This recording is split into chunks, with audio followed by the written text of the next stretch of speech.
Tech Cocktail Sessions, educational and inspirational talks from experienced startup founders, entrepreneurs, and thought leaders.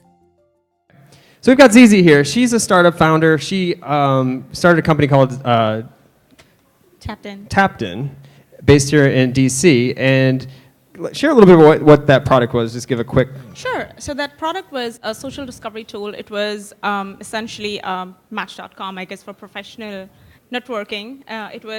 It was a tool which allowed professionals to find the right kinds of people when they go to networking events, just like this. So before you came to this event, imagine if there was an app that could have told you exactly who to meet, what to talk to them about, what they look like, and everything about them. That's what it was. All right. So at events, you were trying to help better connect people and make it happen. Okay. So your path, though, you started out. You did it for like how long? 2 years? 3.5. 3.5 years. Bootstrapped it. Continued to build the product out. Probably you interacted with some of the folks that are at our events. You came to a lot of our events. Let's talk about, ultimately it didn't work out, right? And so obviously that is part of starting up. Failure is part of starting up. And let's talk about that. Like, obviously that's not an easy thing to do, but at the same time it was a learning process for you, right? So let's talk about some of the things you took out of that. Yeah, so no, it was a great adventure. It was like being on a roller coaster. And it was amazing. And you talk about lessons learned at Tapped In. I actually don't know where to start, so I have like a little note here.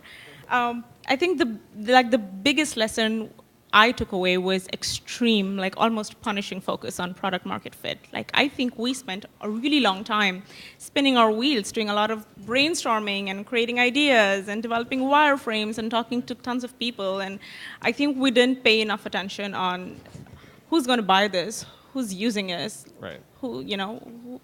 On product market fit, I think would be the biggest takeaway. Okay, so you were basically building the product in a vacuum, that's what you're kind of saying. In a way, yeah. Yeah, and then trying to find if it would fit with the people that are out there. I think we'd built a solution and we're looking for a problem to solve. Right. Okay, and so in doing so, what are some of the other, so you learned like that obviously that wasn't the right way to go, but maybe what are some things that you would do differently? Like what's the biggest thing? I think one thing that I would definitely do differently I would try to sell before I build. And we actually did that one time. We sold to TEDx, and at the time, we didn't even have an algorithm. Like, we were doing the matching manually in the back end. But at the time, I didn't know that was the right way to go down. I would go get clients on my list before I actually built something. And I think that would be the best way for me to find product market fit sooner than I did. Okay. So you've probably interacted with a lot of different companies. They have a lot of ideas.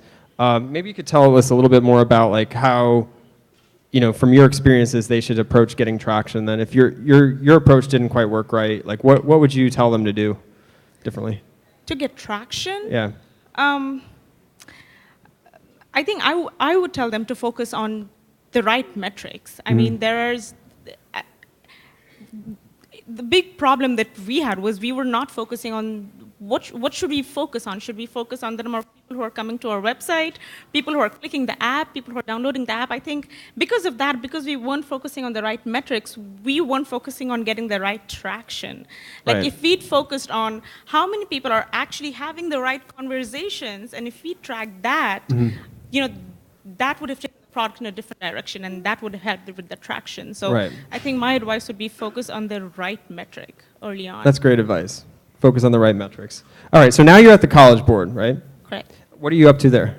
The College Board is the organization that administers the SAT, and if you might have heard, the SAT is being redesigned around the world, and it impacts like millions of kids. And I'm a product owner there, so I work on operations, so I am trying to figure out how are all of these kids going to now take the exam, and how are they going to be impacted, and what new solutions can we develop for them? That's what I do. Okay, so as you do, like, do you think you'll ever jump back in and do a startup again? Oh, I'm definitely going to do a startup again. I'm just right now trying to stabilize my life a little bit.